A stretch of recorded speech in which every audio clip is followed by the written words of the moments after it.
Hey yo everyone, gather around. It's story time. Brought to you by the University of Alaska Fairbanks, Department of Social Work, and a Conscious Party Productions. You are listening to The Critical Social Worker, a revolutionary storytelling podcast. A conscious party. Revolutionizing our minds. Elevating our consciousness. Changing our worlds. Your story. My story. Our story.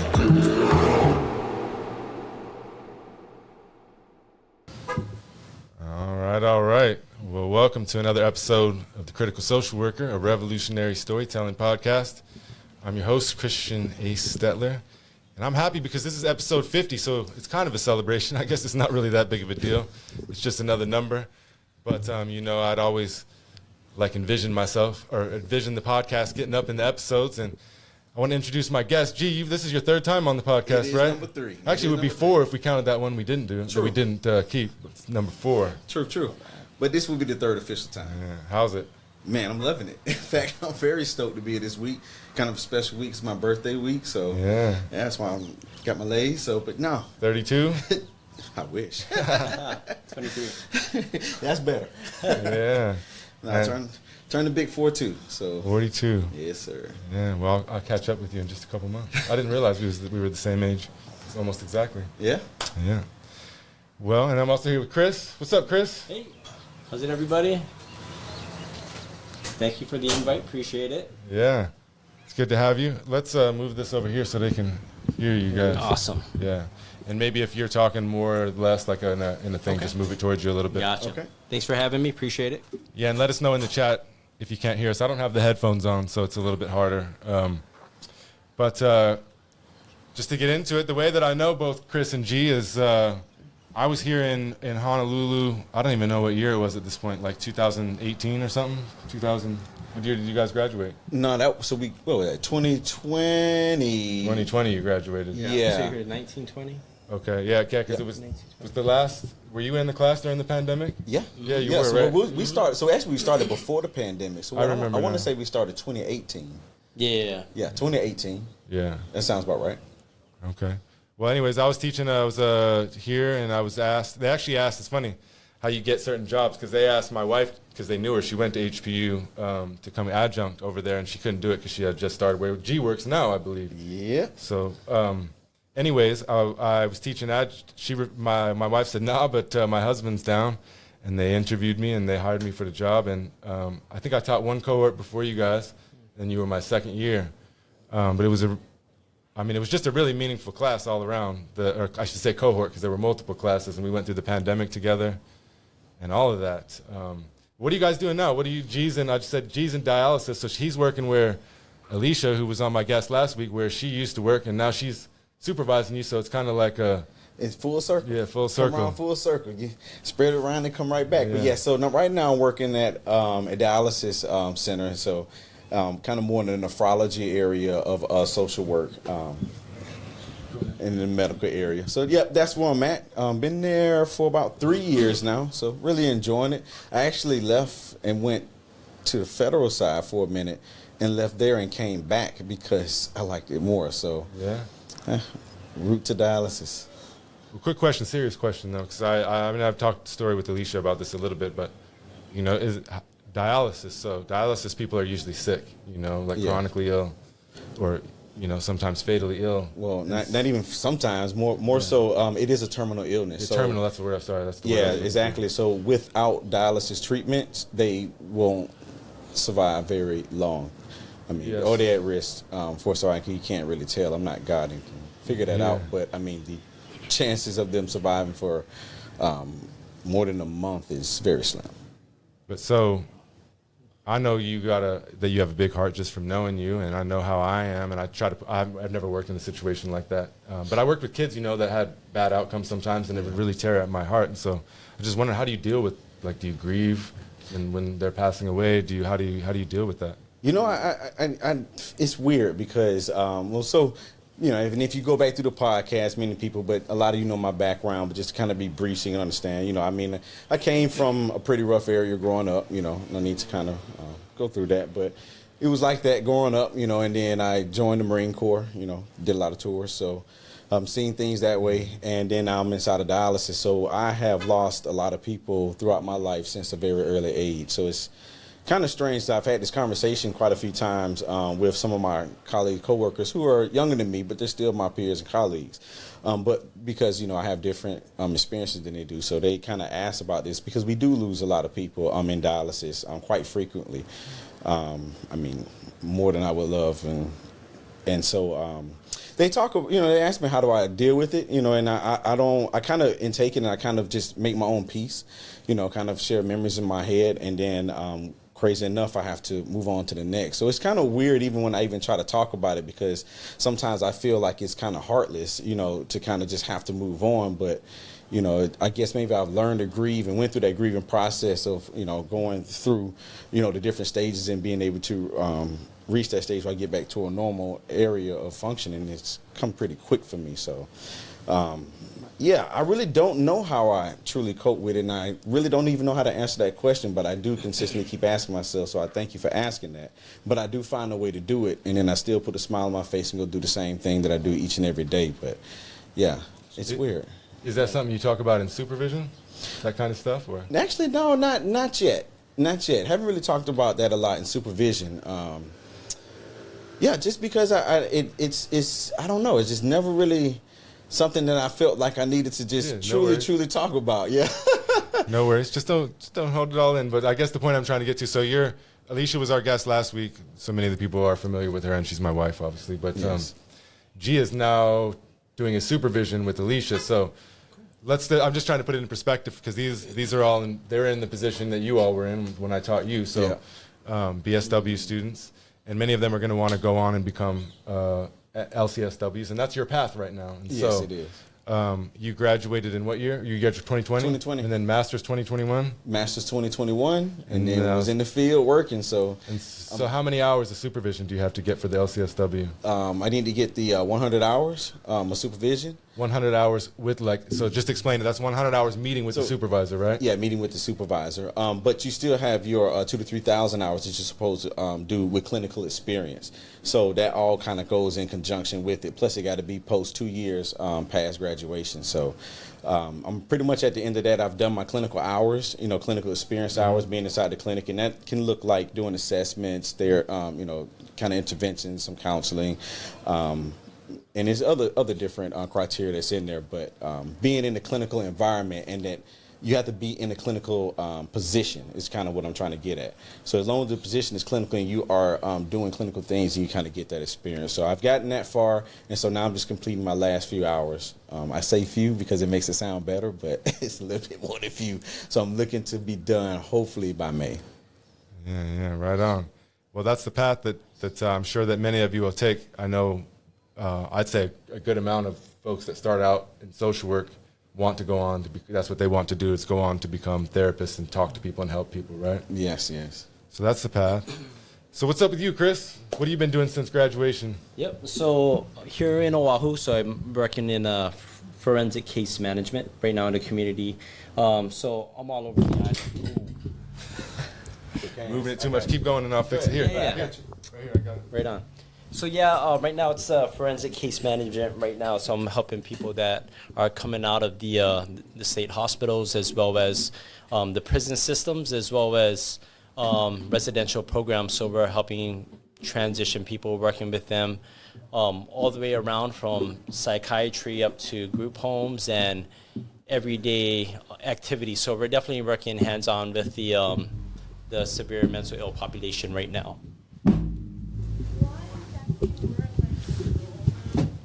So what kind of work do you do? You say you work with severely, sorry, and I was kind of phased out over there, so good I missed it. But so you're working with, you say, the severely mental ill. Yeah, so a lot of the patients that I do work with are, their treatment plan is mandated through the legal system. So it's trying to find a way to work with people to get them, to find something that works for them and get them through a treatment plan and eventually get them back out into society where they're independent living. What kind of challenges did they face? So Sorry, are some of them homeless? Well, yeah, so a lot of the people, remember taking them on, they are homeless at first, and then, sometimes they'll commit a crime, or it's so bad out in the community that they'll put them in a situation where they'll go to prison or they'll go to the state hospital. So once they're getting stabilized back in the state hospital, we transition them into like a residential program, a drug program, or they'll go into like a group home out in the community and just slowly transition them back into community and back into society. So helping them, guiding them through that process is kind of what we're doing. Yeah, and I know that everybody here is not so familiar with Hawaii, but a lot of those folks, experience all kinds of problems from like just simple things. It's not simple, but losing identification, being picked up by the police, different things like that, right? Oh yeah. Oftentimes, that's how mental health is responded to in Hawaii, is the police, right? Oh yeah. So on that part, so knowing that like we have 911, now we have the 988, which is kind of like the crisis line, right? So that's a big help here nationwide, but especially in Oahu. When I tell people, like, hey, if you run into a crisis, not only your team, but you got 988, which is the crisis line, and they'll hook you up directly with a crisis worker and then get them back, hopefully get them back stable, get them back if they're on medications, get them housing, and whatever that looks like, in getting the person back, to a baseline level where they're kind of operating back in society. Yeah, how do you like it? It is rough, but truthfully, I enjoy it. There's a lot of times where it's really, really tough, and but I think for me, it's just like I really enjoy the one-on-one with the people, because not only you're doing benefits and everything with them, you're getting to know them, you're working with them, you're seeing what their triggers are, what makes them happy. So for me, at least, it's kind of like finding what that drive was for them in the past that makes them really happy, and kind of working with them to use that to better their situation moving forward, those coping skills, right, we always talk about. So yeah. Either of you ever run into the folks you work with on the streets? All the time, man, all the time. Yeah, so actually right outside this hotel, all the time. I was so surprised about that. I used to work at for my master's degree, for my practicum, I worked at a methadone clinic, Kualoha Ola Mau. And I was surprised at how far and wide I'd see we called them our haumana, which is like kind of a word, it doesn't translate literally as student, but kind of like student instead of calling them client. But anyways, I'd see the haumana everywhere, and it would make my heart feel really good. And then even after I moved away and came back one time, I'd see, actually just down over at the Marco Polo where we lived, the little store in there? Yep. I'd see a lot of them, all hunched over, and they all look worse. Oh. But they'd be happy to see me, It was just, I don't know. For some reason, working with the heroin addicts, like, it was really gratifying for me, because so many people had, like, counted them out as, like, worth, not even just, like, counted them out, but, like, not even really acknowledging them as human. They became a number, right? A number that came up and picked up a cup of methadone. But I really, really enjoyed that, so I could imagine how that work can be gratifying as well. Yeah, man. And not only it's like, we're not only working with the patient, right, but it's also even whatever their situation is, if they're separated from their family, right, but we're working with their families too, and we're trying to find ways as social workers or workers where how can we get them back safely back with their family, right? So like finding, and then that's also one thing that I find that is a strong support system, right, is for them is, having family, just like everybody. I think family is an amazing support system, especially here on the islands, or anywhere, no matter where you're at. Definitely. It's crazy how that still is, like, it's so similar how as social workers we kind of are in different areas, but social work still looks kind of the same. And what's weird is that I've actually referred people to his organization to get services and get help, and they've done amazing work over there. But I'm in dialysis, and he's kind of in the forensic area still. They're still serving each other on both sides. All the time. It's funny when I was talking about living in the community, because it's different for dialysis, because typically they will go to a dialysis center that's close in their vicinity, their neighborhood. So right in their community is where they try to kind of stay close to, and it's like 3 times a week that they have to go. So that's quite frequent, and many times they don't have the means of transportation and stuff, right? So they kind of stick with inside the community, and weirdly, not weird, it's not even weird, but I live in the same community that I work in, so I see them all the time also, right? And so, and it just kind of, it's almost become like family at that point, when you see these people, and no matter how they are at that point in time, you kind of still feel that connection with each other, and just kind of happy to see, kind of like when you see the guys over there. Yeah. Yeah. I think, like, when you look at, people that need social work or people that need therapy or whatever the case may be. Like I always say this, that many of them, one of the number one things they need is just somebody to listen to them, to hear them. But another thing, like we were saying, is like I think that makes. I'm not saying we're unique, but a lot of social workers become hardened to the fact, and they're not able to see them anymore. And so, like, I think a lot of people just need to be able to be seen. You know what I mean? And when they say something or when they do something, that we see them as who they are and not just as the role that we're playing. Does that make sense? 100%, 100%. That's exactly the way it feels like in dialysis, and that's the same thing that we kind of help them to do, because a lot of times they struggle with having to accept the reality of now having to come to treatments 3 times a week. So I mean, that's your life. It's almost a part-time job having to go there 3 times a week for 4 hours a day and sit in one chair, and then have your blood clean, basically, because your kidneys are no longer working. So, to spend that much time there, they have to sometimes they kind of feel like that's their life, and we help them to kind of rebalance what that looks like, So, life is dialysis, but you still have a part of yourself, and to build that part up and to let that shine, and to help them rekindle some of those things that they love to do, to help reframe the way they're looking at their situation at that point in time. So. Yeah, and one of the things I can think of, like an issue in all these areas we're talking about, though, is like not being able to meet them where they're at. You know what I mean? Sometimes we want, or as social workers, and other helping professions, nurses, doctors, whatever, we want them to do what we want them to do, right? And oftentimes they're not having that. Like, I remember Alicia telling me a story in dialysis of somebody that was really sick, and they told him he had to stop smoking weed, and he'd come in like just with bags of, so not like smell like smoke weed, but like bags of weed just to piss everyone off, and like I'm not stopping him. And I'm like, he's on I mean, that's what I would say. Yeah, and that's one reason why I connect so well with the people that I work with, and we're not in the most prestige area, of the island, and if you ever from any of the islands or from Oahu and never been here, you have different demographic areas, and social economical status areas, and we're not living in one of the best ones, right? So we have all kind of different people that come through, and they, the thing that connects with them, and the reason why things feel like it works very well with Christian dialysis. Not only we are with them for a very long time, but being able to see them as who they are and respecting it in that piece. If you smoke weed, you smoke weed. If you're homeless, you're homeless. If you're whatever you're at, but you're still a human being, who you are. And so outside of all this thing that the society will look at to say, oh, let's point out this thing or that thing, you got plenty of good things going for you, and you are a good person. And bringing those things out, it's just very important. Yeah. Especially somewhere like here, wherever you can get people can get overlooked, because there's so many people, it's the city effect, where say people don't notice or people will notice in a rural area, but they won't notice in the city. And I see it all the time, people just walking by, whatever, because even me, like, when I always said I would, because I've always had this attitude, like, and this was in areas with less homeless population than here in Honolulu, but I always wanted to be the guy that, that didn't overlook them and was willing to talk to people without homes, or anybody for that matter, but that's a good example.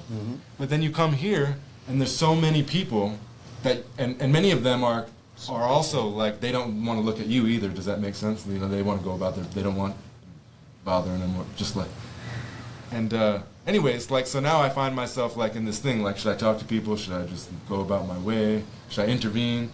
I saw the police arrest, I talked about this before, so I won't get into it, but I saw the police arresting a Native Hawaiian guy in the park, which I thought was, not, because he was throwing a football, wouldn't show his ID, and I thought that was not right. I don't think that's a reason to get arrested. And they wouldn't arrest the tourists for that. And do you stand up for it? Do you keep going? You know what I mean? And Hawaii's a hard place for that, because there's so much going on. There's so much needs here, so much of that going on. But you do find overall, I would say here, one of the places that people generally are, I guess, to show aloha, friendliness from people without houses to people in stores to whatever. There's that aloha spirit kind of going on here. Yeah. No, I definitely agree. I agree with that, because from my experience has been more so, like you do kind of get those. Sometimes you get that situation where you're not sure to intervene, but kind of for the most part, most locals here, and I say local because I don't want to identify just being one specific race, creed, or kind, because it's many of them very diverse here. But just local people kind of, when they know something wrong or they see wrong, they kind of step in, yeah, and then try to make sure the right thing is done. So We got a question from David, and if anybody wants to call in, feel free. We're going to have Hawaii Loa, native Hawaiian elder, join us in about 20 minutes or so, hopefully.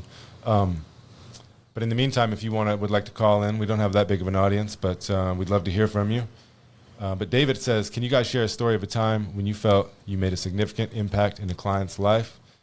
And I'll start, and I just wanted to say, this was when I can't remember if I talked about this on the podcast before. I used to work at a treatment facility with troubled youth, and for a while I was the team leader of the conduct disorder girls units, the badass girls. They were little badass girls.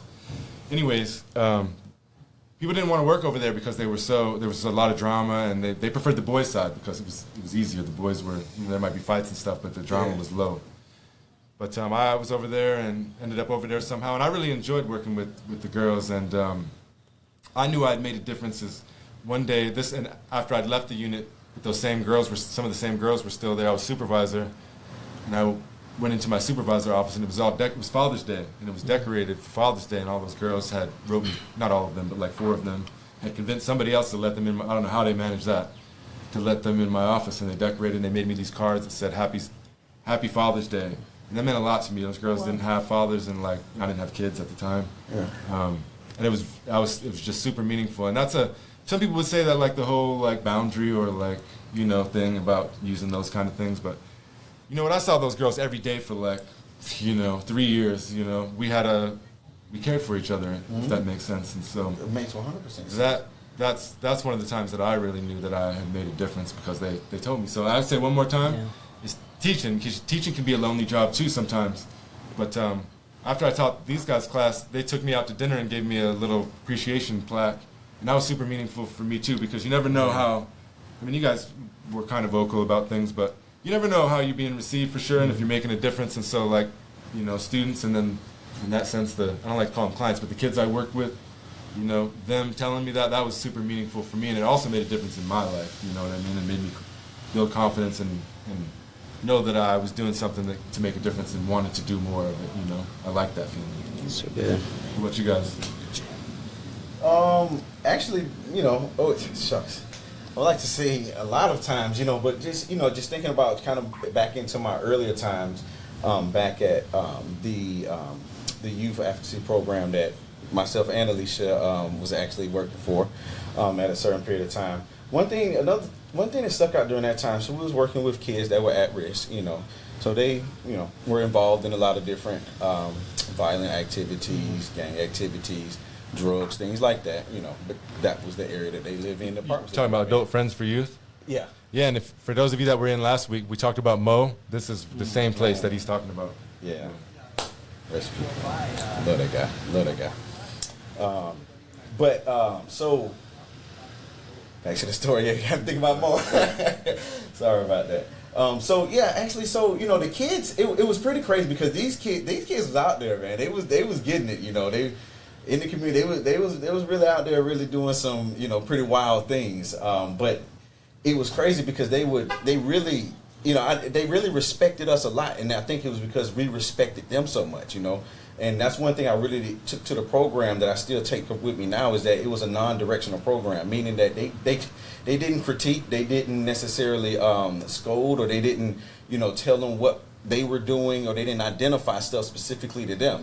We did model behaviors and stuff like that. So we would do random things from skits, talking, having different conversations, and kind of model different things to them. But it wasn't directional. We wasn't saying you need to or you must do X, Y, and Z. And that's why they took us so much, and they really trusted us, and they really related to us quite a bit. And so they would. It was pretty weird. One time I went to the school, actually, and so these were the youth. I had kids in middle school, and so I went to the middle school, and then I was going to pick my boys up, and then they were all standing outside, and then one of them was coming back up, and then the teacher was talking to him, and then he was mouthing back off to her, right?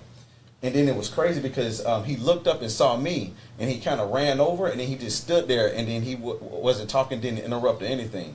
And so then the teacher comes up. Well, she actually was a counselor. She came up and she spoke to me, and she was just saying I'd never seen him behave that way, and she was baffled. Like she was like, I'd never seen him be respectful at all. She's like, how do you do that? And I was like, how do I do what? Like, I didn't do anything. He just respect me because I respect him. Like, I'm not really sure what y'all doing with him, but I mean, you see, I mean, he has manners and everything. So I don't know what you guys are doing there. But so I just kind of just share, just in general. But going back to the story, so one thing that was very impactful was I used to do different games and stuff with them. And so one day I decided, I said, you know what?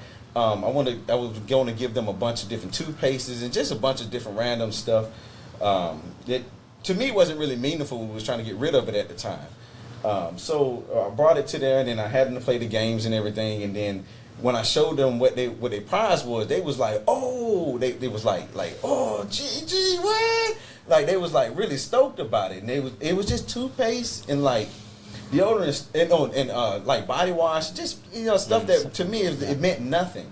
And I didn't realize to them at the time, and they came back to tell me that it meant so much to them for them to be able to bring something home to their family to provide to the family.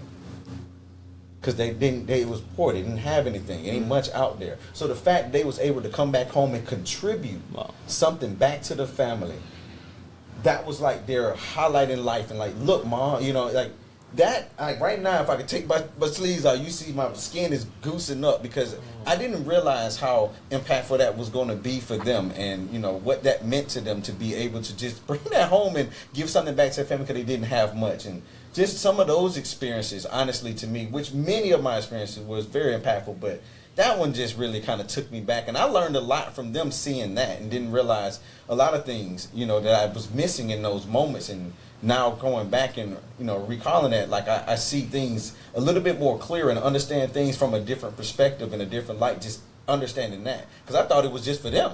I'm like, oh, you going to use the toothpaste, No, this for my family. Wow. Yeah. That's good, man. Shows too, like that's one of those things, what might not be important for one person can be super, super meaningful for somebody else, so never take that for granted. True. That's so true. I guess for me, something that I think the question was significant impact on a client. So for me, working with people in the legal system and for the mental health side, right, it's the treatment team, and be combined together and we work side by side with them. So it is a lot of times for the forensic side, it's a long haul, right? So if somebody's coming from the state hospital, they're coming from the prison system, to transition down a lot of the times in the legal system, they would have to go to like a residential program. Then after that, they would have to go to a group home where there's supervision around the clock. Then after that, they deem necessary from like these, from the treatment team, they'll go down to less supervision.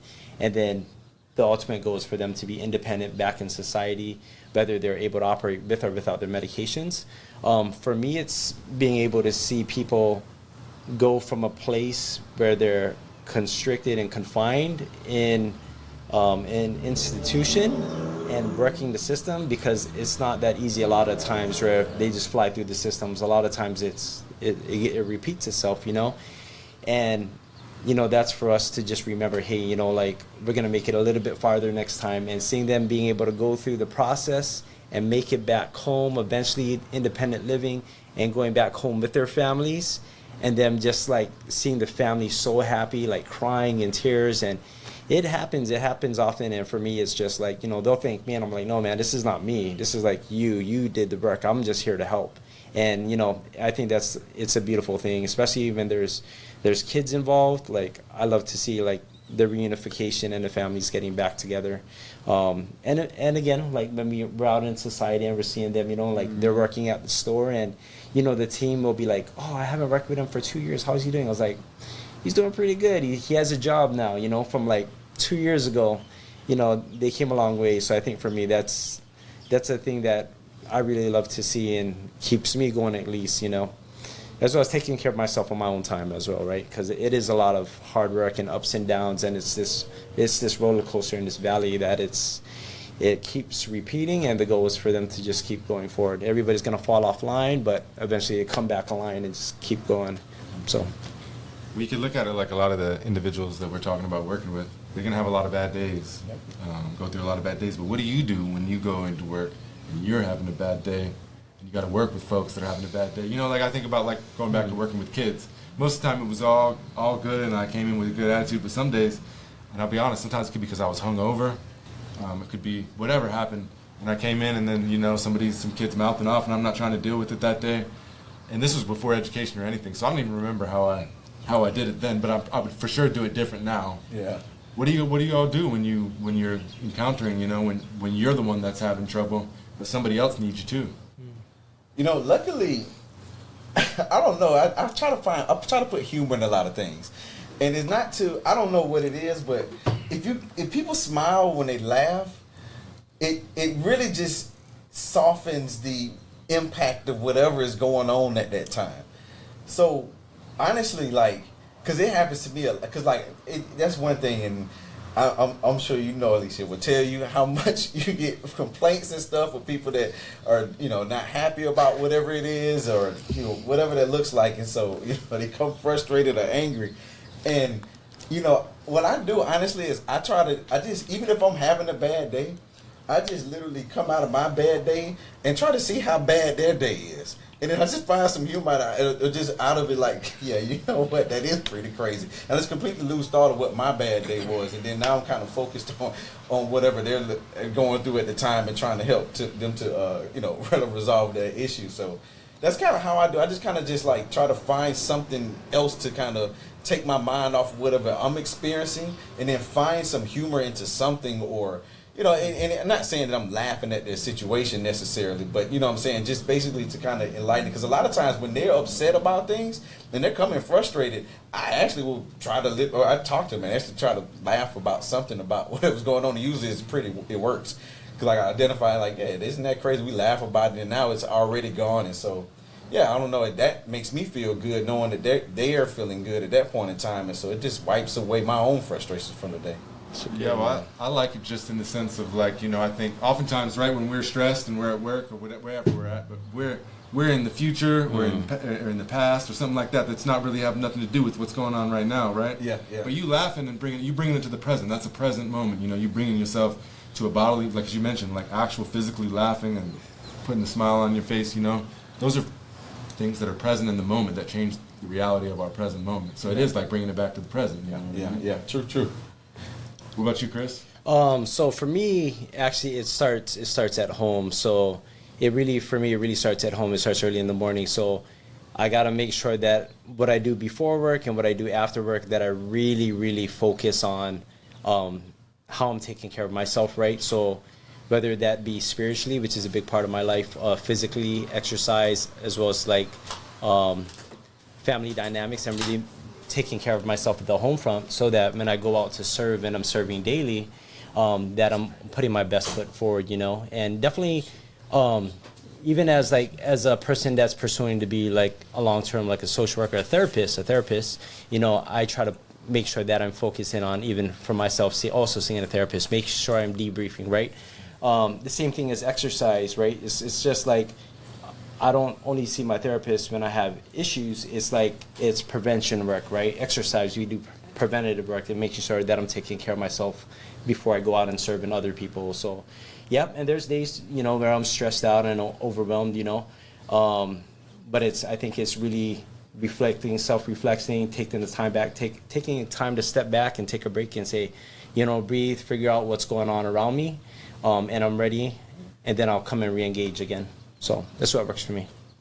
Yeah, I think that there is two sides of it, right? How do you respond in the moment, and then how do you prepare yourself so that you're not experiencing those moments? Yeah. And you know what I'm saying? And a lot of that is about just being deliberate, right? Instead of just going into the world and reacting however you're feeling, right? It's being aware, recognizing how you're feeling, because you got to be responsible, right? Other people's dependent on you. You have to be that one. You can't.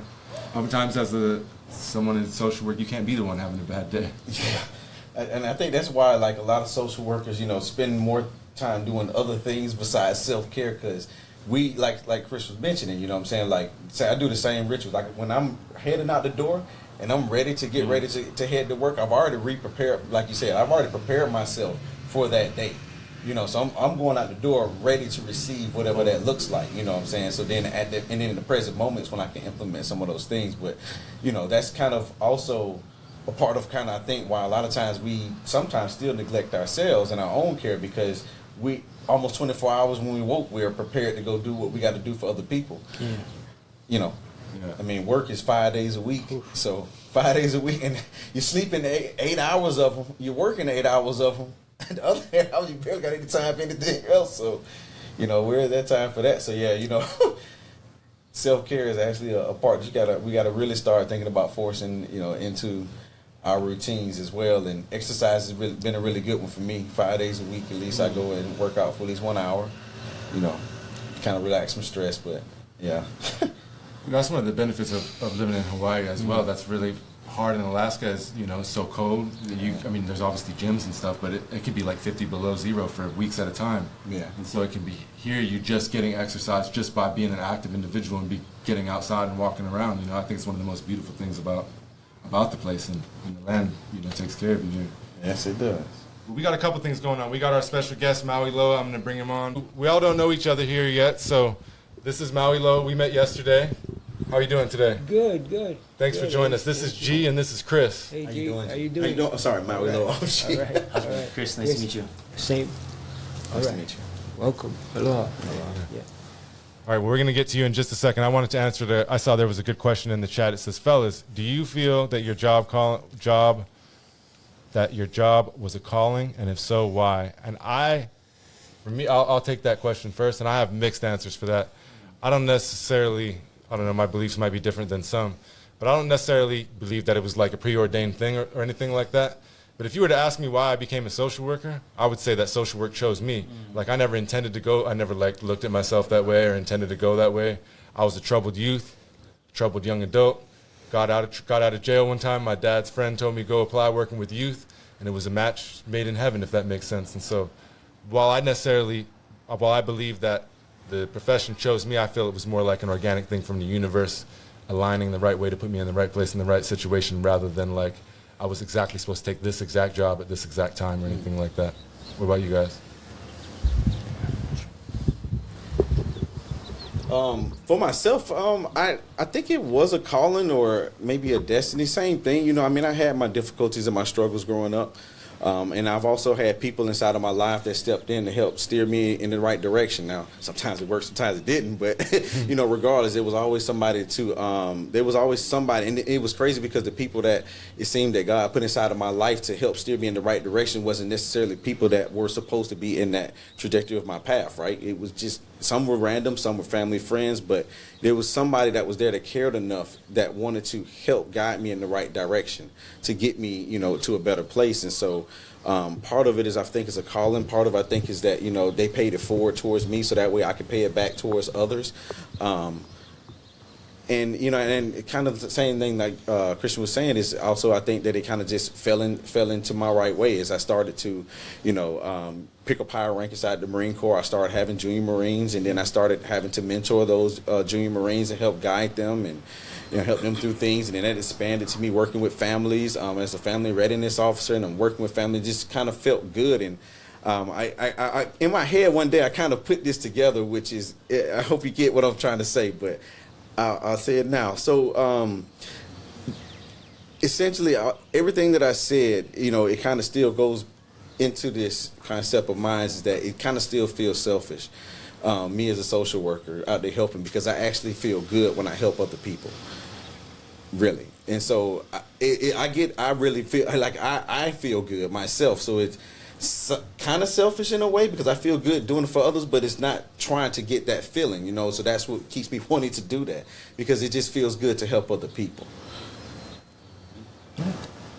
As for me, I think that social work, it was a calling.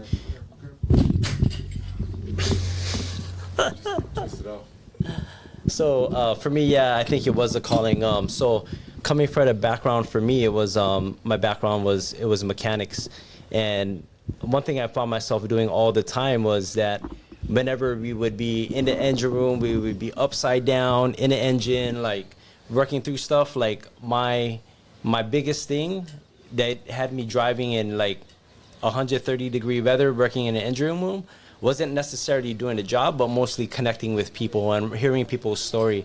And for me, I think that's what made me kind of fall in love with the job, was getting to know people, knowing people's story and exploring into that. And to me, it's not even work. It's just, it's more of a calling. So.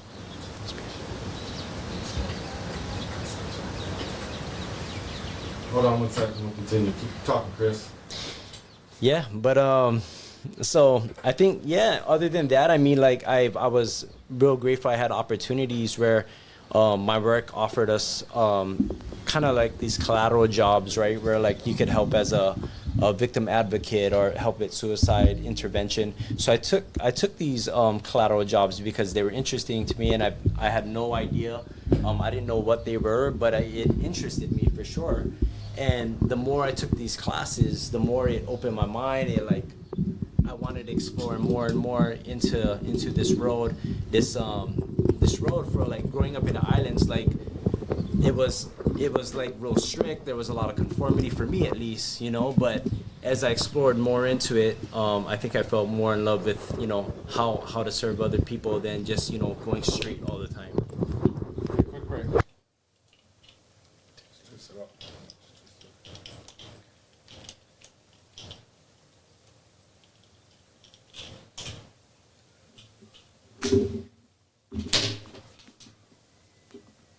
Podcast without technical difficulties.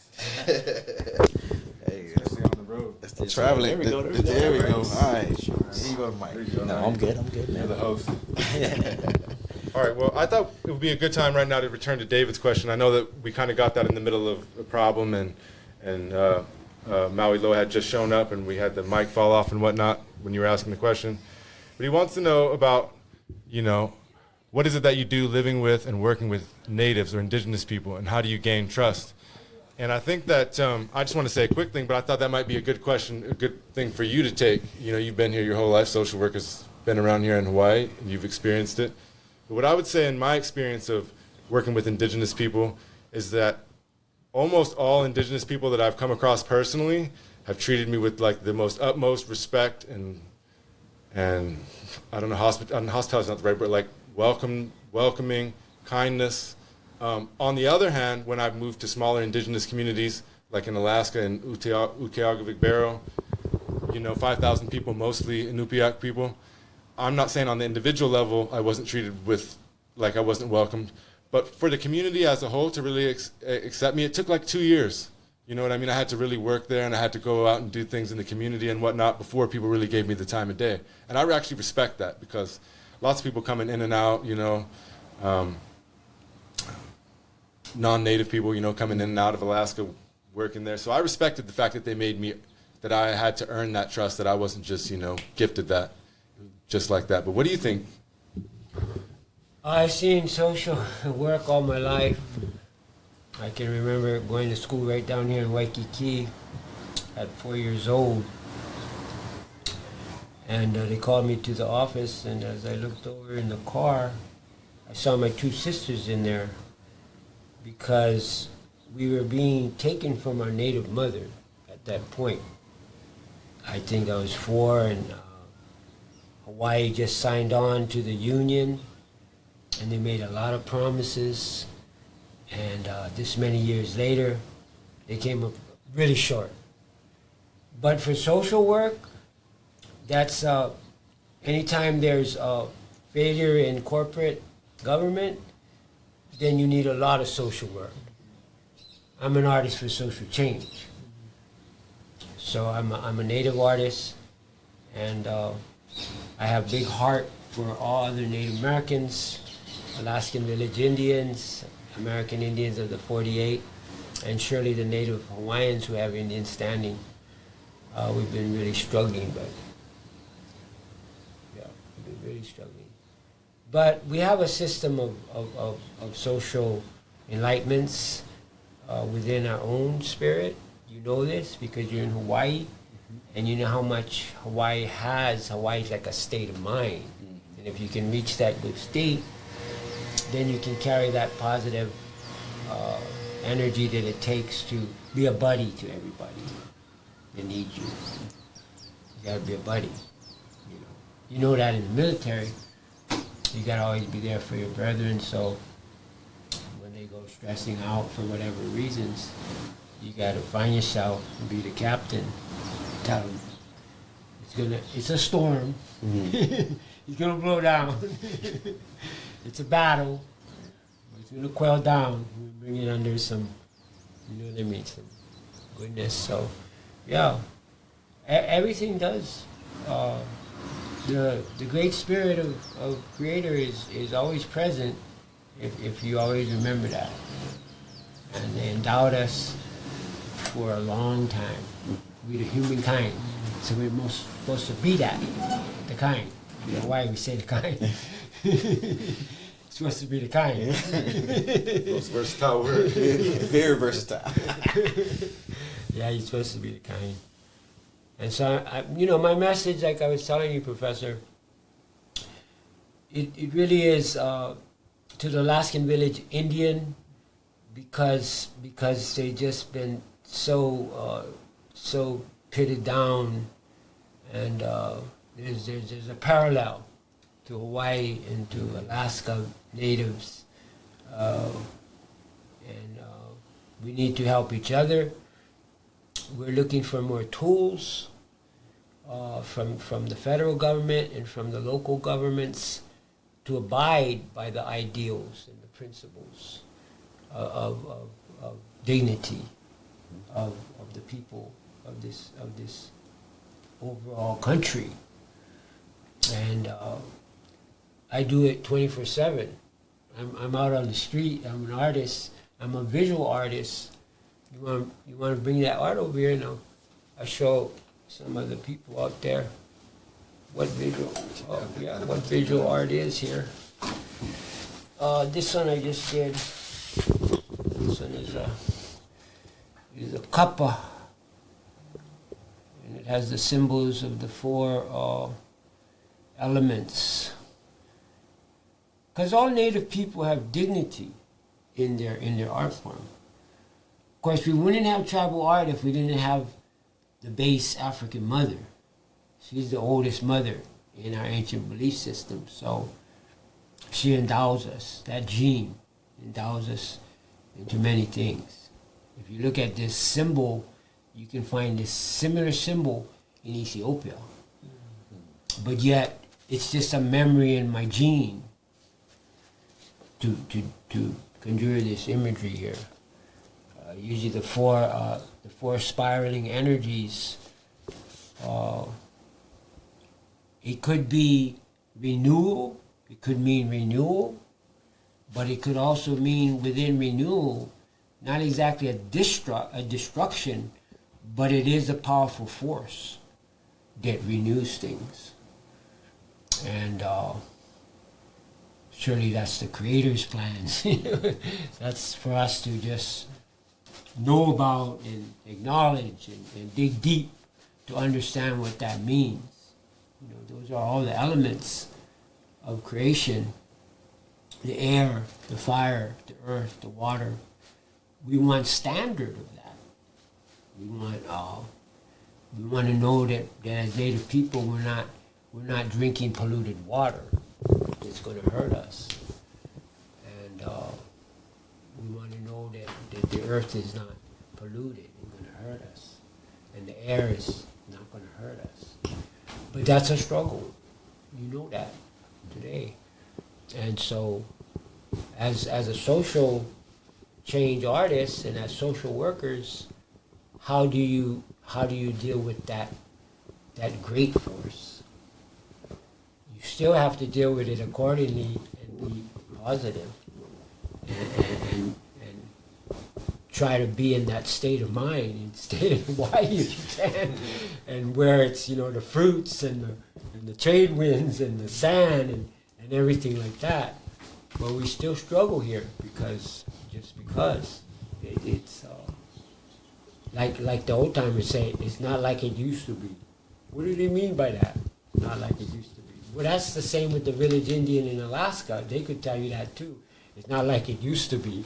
You know, they had dignity. They could go out and, you know, like I was telling you about the one brother who appeared on our access, public access TV, and he was in Alaska, and he gave us the message, because he said, you know, we hear about you guys struggle down there in Hawaii, And all we want to say is all it takes is one person to know the truth. And that's where it all begins, to know the truth about things. And so I got to commend you guys if you work in the social field, because it is true. It's like, you know, if somebody's hurt and you go over there, you know, like a hurt dog, they might bite you, you know, and they might gnaw on you because they're hurt, and they take it out on you, and yet you're extending some heart to them. But in their intelligence, even a hurt animal knows the, you know, the love. Mm-hmm. But sometimes they will bite you. You know, and you're like, oh. So we always still have to be cautious of our work, yeah.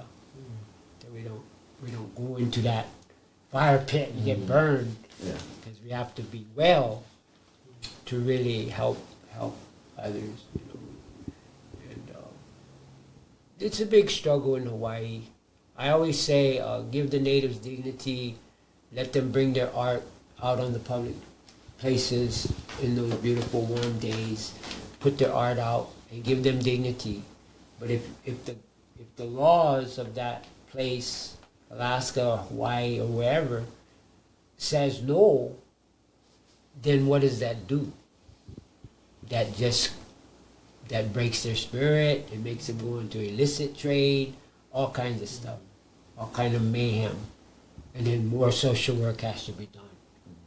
Because we're trying to relieve the social work, and we're trying to just reach the people and say enough already. Give the people their, you know, what is just. And a lot of it comes from the elders, because as you get out older, it's like a time capsule, yeah. You know you're going to go see the Maker, so you have to do all that you're going to do. And share that, you know, share that wisdom of love. And so, yeah, this is the arts right here, and this is another one. I'm 24/7 on the streets of Waikiki with art. This one is in the spirit of the acoustic. It's got some tribal, you know, stories on it. The 4 ancient ones, and then Maui. He's hiding way up on the top. He was the 5th element. The 5th element after air, fire, earth, and water was light. And we all need to be in light with that. And so that was Maui. Why was it light? Because Maui was the youngest of the pantheon in our ancient folklore, and he went to in seek of the light. Came from the sun. Haleakala, house of the sun god. And so that's the story of why it was light. And his mother was Hina, the moon. And he tied the sun to the moon, and then they mated, and then the earth was born. And that's how we look at our tribal genesis. Not that we're not Christian. We are Christian. We love the Lord. But we still have to maintain our dignity of our ancestral tribal belief systems too. Yep. Remember, Ethiopia, oldest mother found on the face of this earth. She's the dawn of Eve. That was it was Lucy, but then they found another female older than that, 6 million years old. So that is a base gene of tribal art. Because if you took my art into Africa, they would just go, whoa. You know, they'd see all the similarities. Because it just comes through, yeah. A lot of stuff that we do just comes through. Because that's how it happens. It's inside of us. And it becomes like the Lord. Call on the Lord and the Lord becomes. Call on the Lord inside of you and the Lord it becomes inside of you. And that's about giving and helping and sacrificing and understanding why. Yeah. You know, great soldiers, they're like that. They got to go in and say, okay, you know, I'm a soldier and I know about sacrifice. I'm going to do my job. You know? And, we come from that. We all come from warrior society. We have to survive. But we're still at peace with ourselves. We know about that. We're still at peace with ourselves. And that's important. You, when we were talking yesterday, you were telling me about, you know, being, selling art on the streets and how it's not allowed anymore. And I was just thinking about that over the last night, and you've been around for a while now. Like, how has the state or the government, how have they slowly, like, taken away rights piece by piece to now that, like, so I see you as a native Hawaiian man from Hawaii and is not able to sell a piece of art that you made with your own hands on the streets. It just seems a little bit, it seems counterintuitive, it doesn't seem right. Well, that's the power of the people, yeah. The power of the people is if the government, I think it was Justice Ginsburg, she wrote about this, you know, before she went to the maker. That's the highest, you know, decisions in this country, the Supreme Court. And she said there was an overstep of the states in policing and in regulation, which was fines, yeah, how they keep squeezing you and fining you for this and that and this and that. And we see that every day. If you're out on the streets of America, you see how they squeeze the spirit of the people. So she was trying to tell the states they have to abide by the freedom of the Constitution, of the federal Constitution, and they cannot overstep through policing. The police will do their jobs, they should, to protect the people, but not overstep their jobs and abuse. Mm-hmm. Especially abuse people who are down there already. Yeah. You know what I mean? That's enough already. Yeah. You know, and you know we see that every day because the what they call profile that man or that woman, because what are you doing here? What are you doing in this neighborhood? you know you're ragged and this and that, instead of wow, you don't have much, maybe I should feed you. That's a whole different way to look at it. Mm-hmm. Yeah. And so I see it every day in Hawaii. But I'm confident that when they do arrest me with the laws that, it's not permitted, we have regulations that says you can't do it. And then when they take me into the court and I explain it to them, why? Then they just have to, they have to humble themselves in the highest level. They have to say, whoa, this guy's talking about the real stuff here. This is natives of this land, and their ancestors did it. They traded in good spirit, and they just want to carry on and be native. Mm-hmm. And trade like an Indian on the ground, like I do. I just put it on the earth. And so, where there is a problem, there is a solution. And that solution is in us. And that's what's good about the human system. Mm-hmm. Because even the police has discretion to reason with you. So they come up to me all the time, and I say, well, let me put it this way to you, more on a rap out of a big city. You went to school with me, now you're a police officer. And I love you because I seen you in school.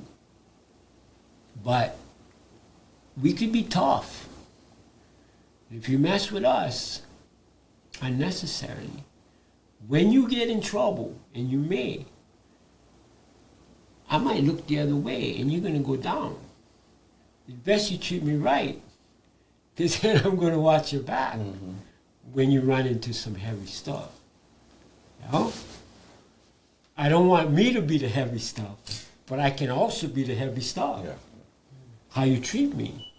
Because if you take my food from my family that we make ourselves, what are you telling me?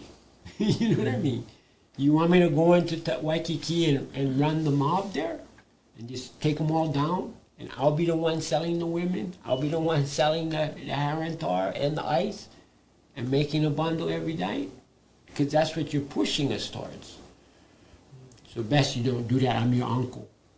And you're going to be uncle, and you want to know the truth. And then they look at me like, oh, okay. I see where you're coming from, my law. And then they understand. And anytime those priests go by, they all look at each other and say, that's my law. You know? He told us best leave him be with art, otherwise he can take us down. You don't want that. You just want him to go. And then it's like, wow, that's really threatening. I said, no, it's the freedom of my expression, brother. That's what you make me feel if you come at me hard like that, when I'm not doing something that's criminal. You know what I mean? If I'm doing something that's criminal, then go lock me up. But when I'm not doing something that's criminal, I'm just over here sharing my art, and people who love me will trade me accordingly. You cannot come over here and say, I'll give you a quarter or $1 and entrap me with a 20. I says, that's entrapment, brother. And then you go with some rule like, he took a 20 and he made a price and that's against the law. I says, no, that's entrapment, bro. And plus you're infringing on my Indian commerce. And that's a violation of the state. The state, who is your boss, is violating me.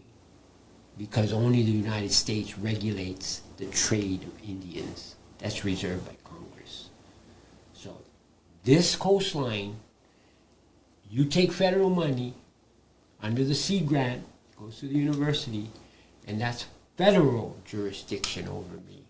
And I want it that way. And you know, the court listens to that and they're like, whoa. It's like, they can't buckle that. Because that's just too fierce of the truth. So that is why there's social change, brother. Because we have the enlightenments and we know where we stand. But you know, we have to pacify still. I mean, sometimes I get ferocious, especially when they take me down and lock me up. You know, it's like, wait a minute, you're locking me up now, you're taking out my belongings, but you don't know which of my loved ones at home needs me after I do my work. I'm due at home. And that loved one that's at home, maybe my elders, they need me, brother. And you're making me pissed at you right now. So get that through your head. And then they have to bring the psychologist in. And they have to say, oh, my Lord, are you all right? I heard that you were threatening the officer. I said, no, I was rapping. You know what I mean? Heavy rap. And prison rap, more or less. You got me in prison now, so I got to rap heavy. And I'm all right. I'm going to go meditate in myself. So, you know, eventually, you know, your rookies will hear it from their seniors, the vets, that don't mess with my law. You know, unless he's really doing something, you know what I mean, against the law. But don't mess with him when he's just doing his art. Give him his dignity. And that's pretty much how it goes down. You know? What you see for the future? Like, let me ask you something more specific. What do you think about education? Not necessarily the schools, but what do you think about education? When you talk about people waking up, because I think you say like Hawaii's a state of mind, but I assume that you don't think everybody has the Hawaii state of mind. Not at all. That's here. So you gotta achieve that. How does one go about educating themselves, or how do we use education? And again, I'm not just saying the schools, but I'm saying to inform us, to open our minds. Yeah. How do you see that? It's an encounter, you know. We all encounter each other through social media, and it goes out, and you give the messages on how people can find themselves and come up to a higher level and not beat themselves up too bad, you know what I mean? Because a lot of people do that to themselves. Mm-hmm. Just their spirits are so, twisted that they hurt themselves and they can hurt others. So we can only start with ourselves and the people around us, and that's how it goes out. And social media today is a powerful tool, and so it's very important. It's a sacrifice in many ways because it's high technology, and sometimes, Native people believe that hurts the earth when you get too far out in technology. In other words, if you ask the supercomputer that question, like, how do we get back to that natural level? The supercomputer finally, in all his answers to you, he'll spell it all out because he's a supercomputer. He'll finally say, and dismantle me. Get rid of the computer. That sounded almost like you remember that movie long ago when he was way up in space, and he was dealing with the computer, and the computer was dealing with him. He was an astronaut, It was a movie. It was a super movie. I remember that as a kid, but they already knew that,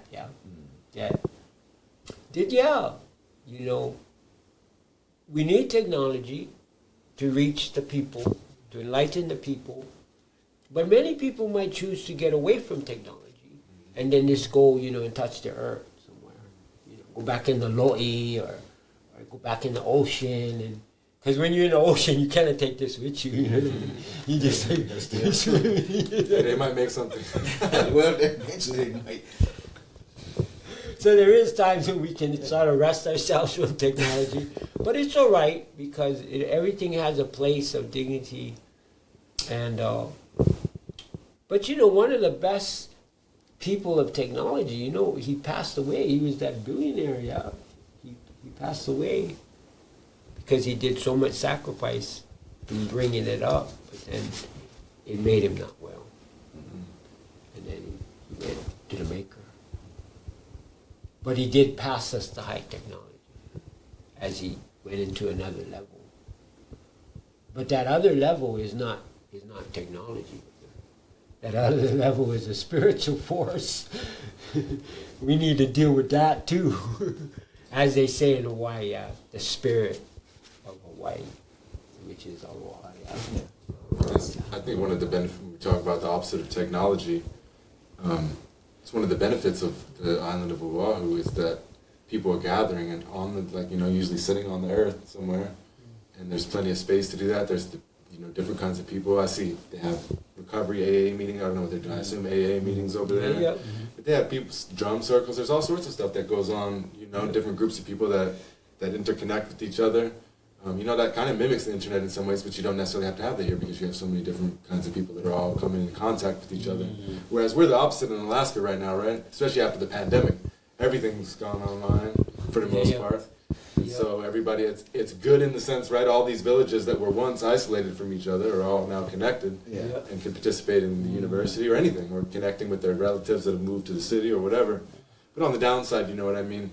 Alaska's also went that way, and they've stopped putting the money into the travel so that folks aren't allowed to gather as much with the talking circles as they used to and stuff like that, if that makes sense. But so I just think it's a huge benefit that the ability to gather on the land here on the island is always, I've always seen it as definitely a huge blessing and a privilege. We used to do that, right? And they told me when I was teaching at Hawaii Pacific University, they told me I couldn't take the students off campus, but I did anyways, and we would have class at Wyman. We did it at Wyman. We did it here one time, didn't we? We did it here, and and we did it Wyman, Sherwood Forest. Yeah, and those were all super meaningful for me, and it felt like it was for the rest of the students as well. Definitely. I mean, and then the activities and the things that we did there all fostered learning. Learning, and it can come from many different ways, forms. But I do agree with what both of y'all are saying as far as for the different types of connections. I mean, social media, internet, it's great for certain things, but at the same time, human connection, I think, is just as important. So having a balance between the both is probably the most efficient thing. Because, still got to be able to learn how to be able to interact and connect with people on a personal level. And on a personal level, it's kind of difficult to achieve on social media. Yeah. But then at the same time, you can, like you said, reach access and connect many different communities through social media.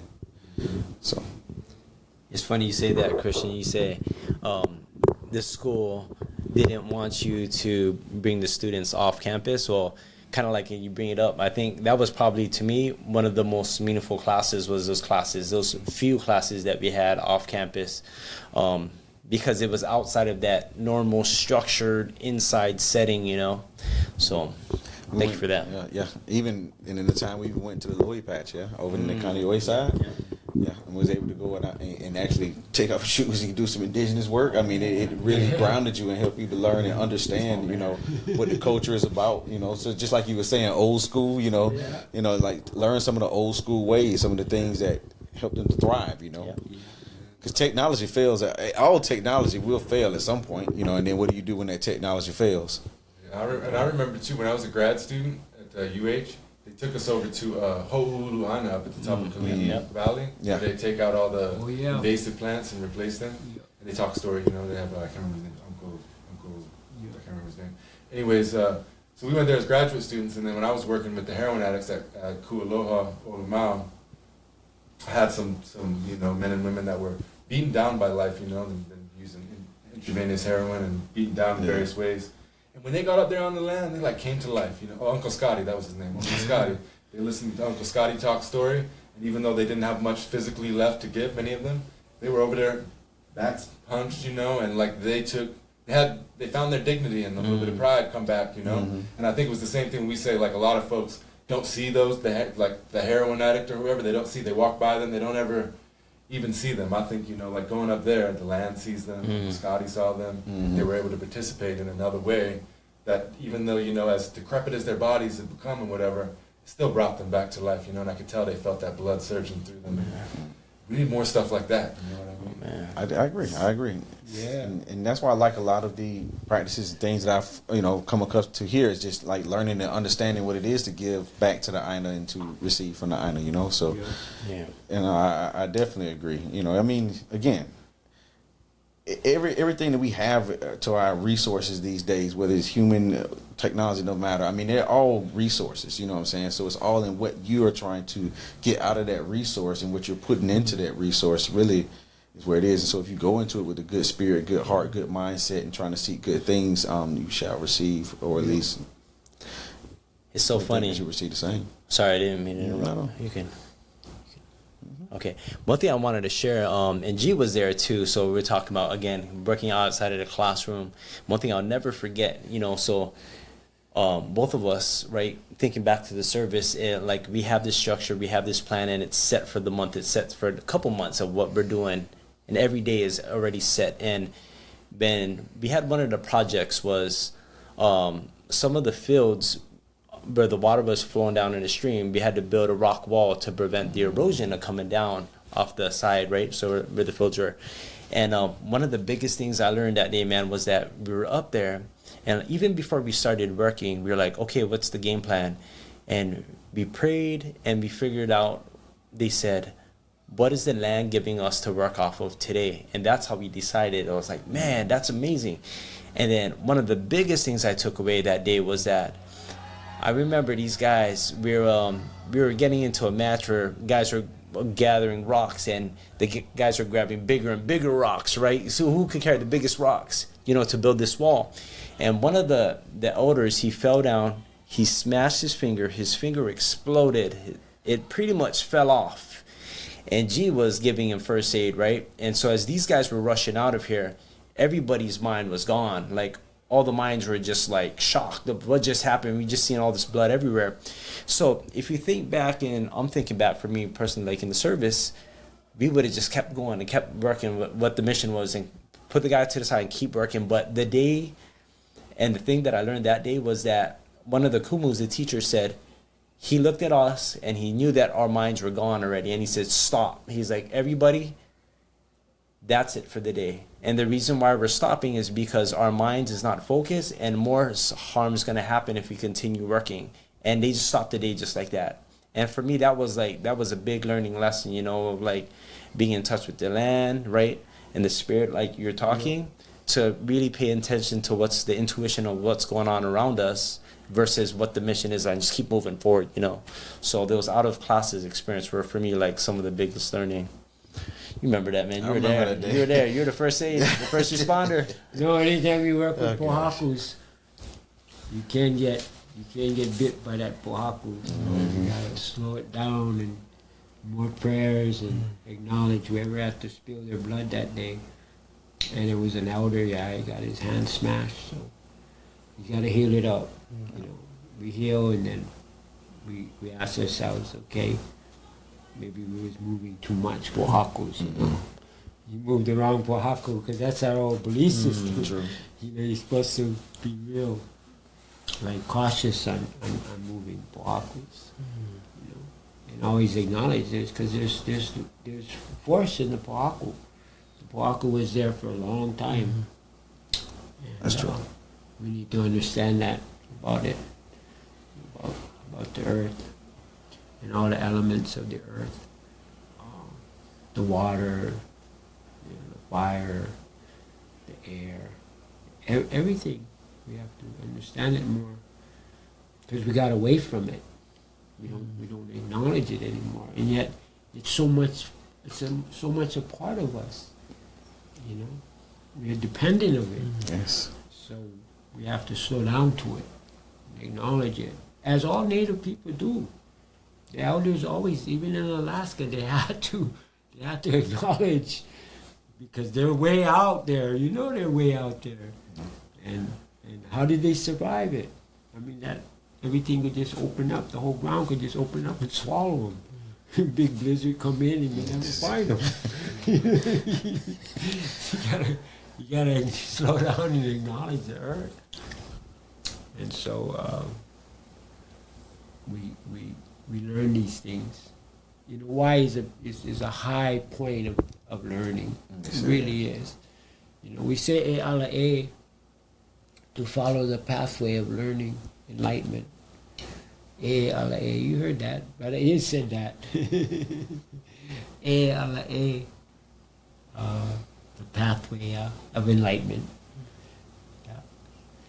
So, yeah, we always want to acknowledge our ancestors, and of course our future generations. Yeah, when we see the youngest, we know that they're going to be there for a long time, so we got to just really acknowledge them. Say, you guys, we're going to work hard for you guys, so you guys are not going to have to go through a lot that we went through. You guys can enjoy Hawaii more as a youth. So it's all connected, yeah. The oldest, the youngest, and those who are strong in between. I agree. Because that's one of the most predominant things here. And you always take care of the keiki, and you take care of your kapuna. Yeah. That's it. I think that's one of the unique things that I've never looked at that I've learned from Native peoples is that, you know, like how to be a good ancestor, like how to set yourself up to look for future generations, you know, like on Native American 6 generations out.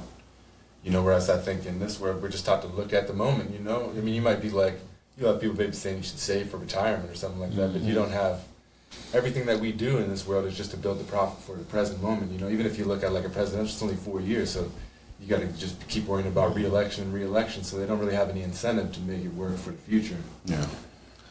No, I listen to a lot of different podcasts, and they speak about that now. You know, back in the days, like our parents, they were working every day very hard, and like you said, it wasn't for the moment. You know, they was working very hard so that way they could provide for their kids and leave something for their kids in the future, right? So they was always forward thinking, you know, and even in myself, I try my best. I'm not perfect, obviously, but I try to do the same, you know, think and try to establish things for my children and for their future, you know. So I'm working hard today for tomorrow, and you know, and even when we talk about retirement and things, you know, I mean that's kind of how we was bred, and it seems like a lot of that is kind of fading a little bit because, you know, as newer generations are coming, they kind of seem like they're in the moment. So like you said, it's our responsibility, because now we're starting to become those elders. So it's our responsibility for us to be able to give back and to teach back to our kids, so we can make sure that we instill in them the same foundation that we brought forth. That's how a lot of the cultural practices are still around, because it was passed down and it continued to be practiced. So we do have an obligation and a responsibility for us to be able to give back to our keiki and make sure that they are getting the things that they need and that they should have, morals, values, and beliefs, vices, whatever could they possibly be getting from the world. Ooh, that's a lot of social work ahead of us. You ain't lying. Yeah, you guys did the social work, but I did the social change art. But I see it every day. I go out there and I share my art. I tell my stories, and I see the needs of the people. And so we're gonna try to inspire those who have more to give back to those who have less. Yes. Because they're running away with it a little bit. They all come to Hawaii with their billions. That's true. They go buy up all that ancestral land. We're gonna have to have a good discussion with them, those big boys. I tell them, hey, save face, Facebook. But that is a good point that you bring. It's like, because the wealth gap is increasing tremendously, and the wealthier are just getting even more wealthier, and the poor are getting even poorer, even to the point where now middle class people are now poor, essentially, at this point. So that really shows you how the wealth gap really moved. Because growing up, we knew we had first, upper middle, lower class. Oh, yeah. I don't even know what middle class is anymore. So I think We've seen that as kids, especially when you go visit your rich friend's house and they say you got to stay outside. You couldn't go inside. But then you knew that. You knew that at a young age. Why always stay outside? I remember that. Because my parents are like that, not me, bro. You my friend. I bring you inside, but my parents tell me that one can't come in the house. You got that, right? They bring him over to Hawaii then. They can come sit on the beach with us and we'll teach them a couple stuff about sharing. Yeah. Well, you've been doing the art thing for a while, so you sent me some pictures, and I was looking through them, and got this artwork recognized by President Reagan, by President Carter. Oh, wow. I was reading the letters. Wow. So you've been doing the art thing for a while, but you've also been heavy in the game. So tell us about it a little bit. The political action. Well, that's one thing about my father.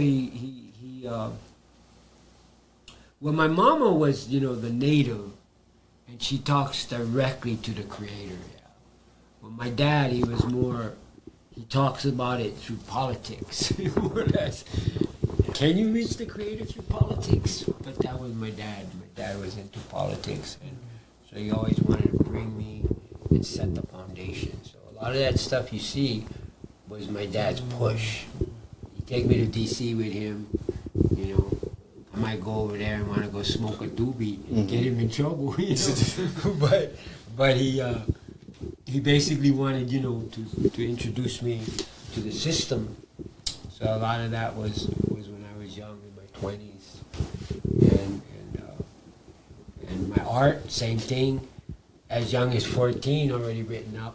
Wow. For my ability in art, but the political stuff.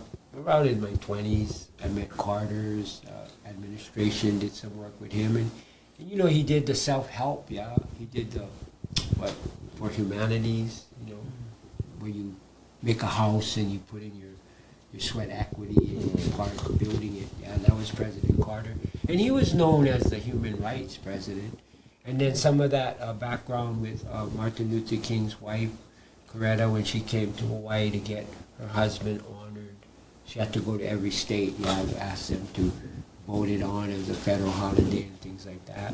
So I did some work with her. And then at home we had Senator Matsunaga, who helped me with the Carter, I think with the Carter thing, or maybe it was with the Reagan thing. But then there was Senior Bush was there too. That was another president that I went to D.C. and did some political action. Because I learned from the Native Americans, the chiefs of the Native Americans, that's what they had to do. Mm-hmm. When their people were really being, just like pitted down, Their chiefs were wise. They had to go all the way to D.C. and, in those days they said, talk to the Great White Father, the Great White Father, and tell him, hey, Great White Father, be a good brother to us, and give us some dignity.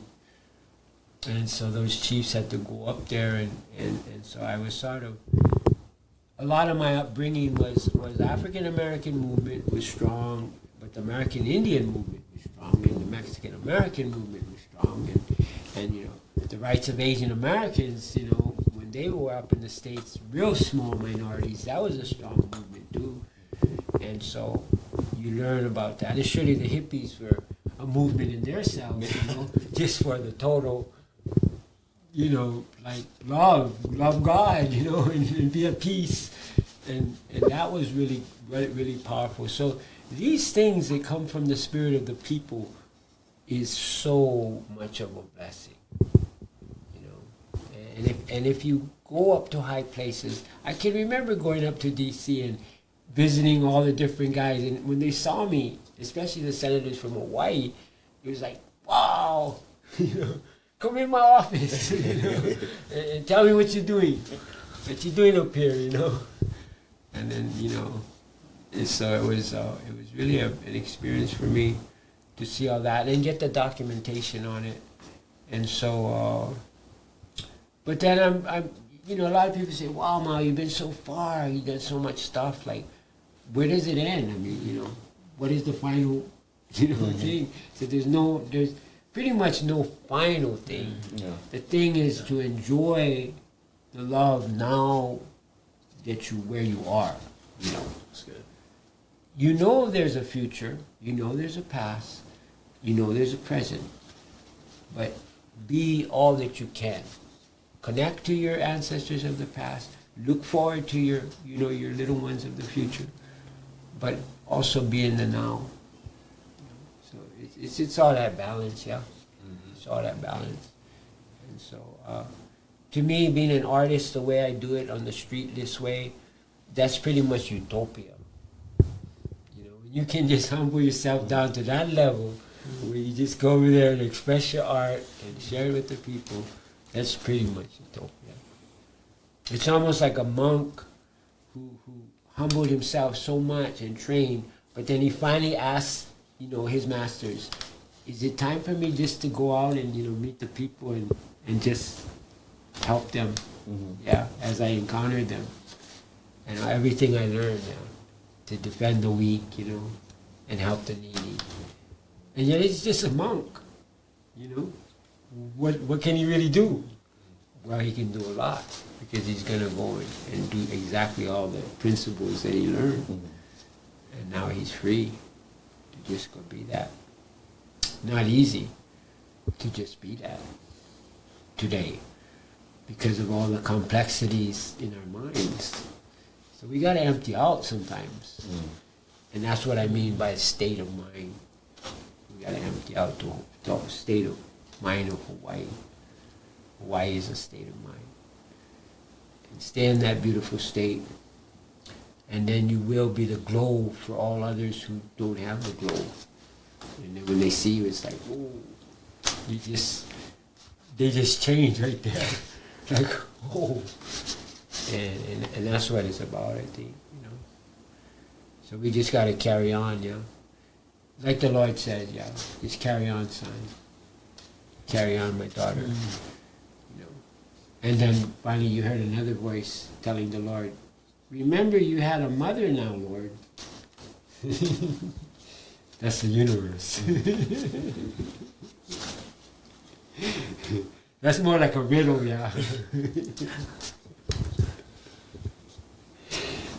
So in our legends, it's like that.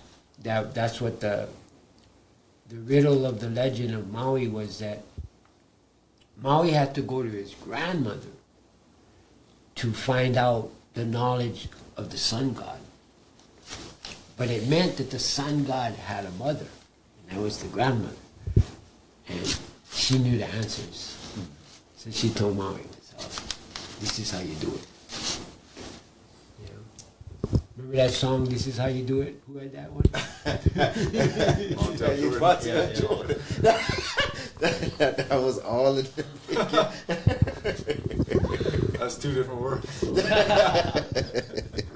That is two different universes collided. But you still can use that, you know, that good memory, yeah? Yep, yeah. Well, fellas, I gotta get moving towards the end, and I would love to sit here and talk all night, but the biggest reason being is that it's my wife's birthday, but we have our friends are getting married, so I gotta take her and do something nice for her tonight and get her some food or something. So, yes, awesome. So we got to push it forward. So I just first of all want to say, you know, thank you from the bottom of my heart to all three of you for coming. I feel like it's like a reunion between us three, and the meeting of you was like fortuitous would be the best word that I could think of. You know, he was talking to Alicia, my wife, and then I was listening to you talk, and I was like, damn, I want to talk out.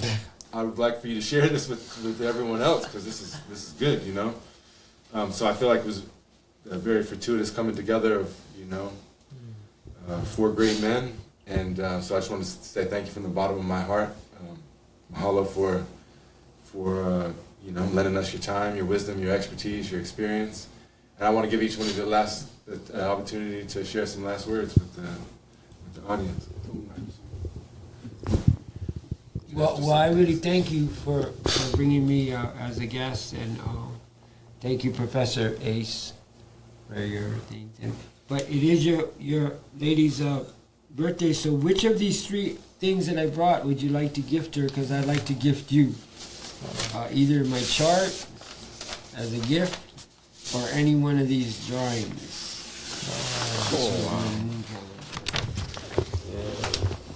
Wow, that's amazing.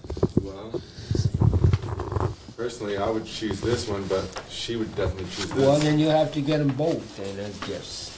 Yeah? Well, how about I buy one of them from you? However you want to let's do support the causes, I Right. appreciate it. Yeah. Thank you, my friend. Yeah. And, well, this one is a gift for you guys, but there's two of you, so Go ahead. you can. Thank you. Wow. Maui Loa. That's my signature. Yeah. It's very meaningful. I can't even, there's nothing I can put into words to say. But brother, when you see me out on the street, you know, I'm just always right down here in the park, right along that main one. And, yeah, I'll have a gift for you. Bye.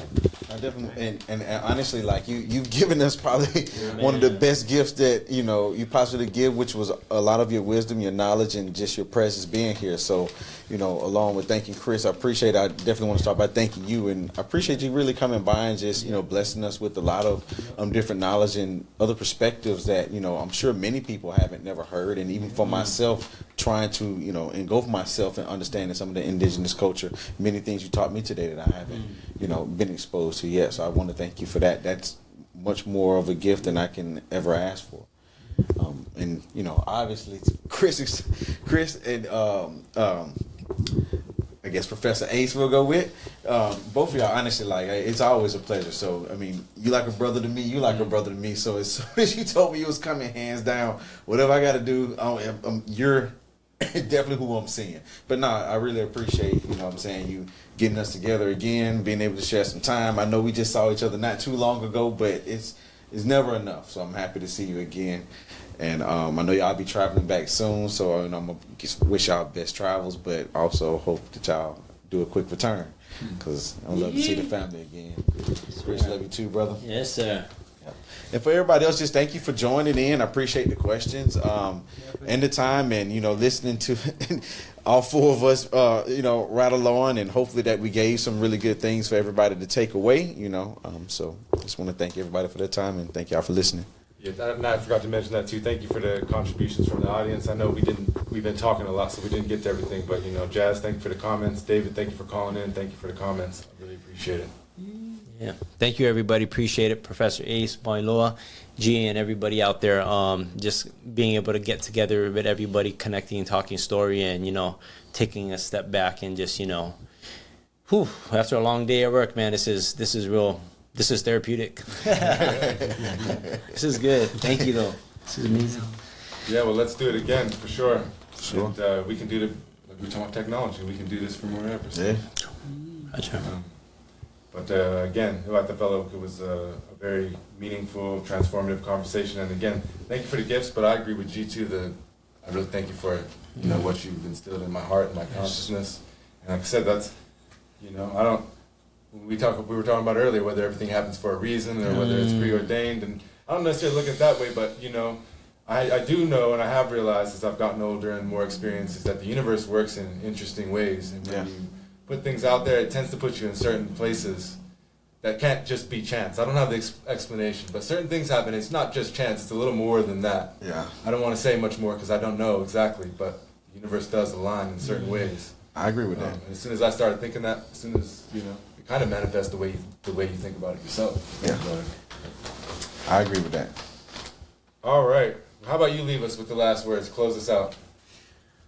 Well, I always like to acknowledge the great spirit of Mother and Father, Creator, and we are your children. All right, everybody. Take care. This episode was recorded live on Thursday, April 11th, 2024, in Honolulu, Hawaii. This episode featured Maui Loa, G. Ford, and Chris Flores, and it was hosted by Christian Ace Stettler.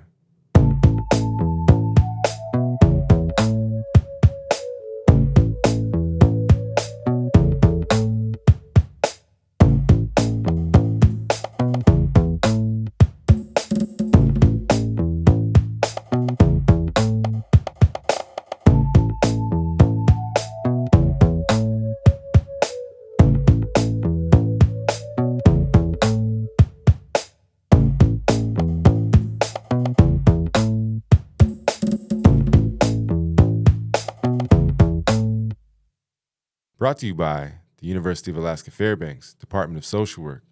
This has been a Conscious Party production. You've been listening to The Critical Social Worker, a revolutionary storytelling podcast. Your story, my story, our story. Until next time, everyone, keep being revolutionary. Peace.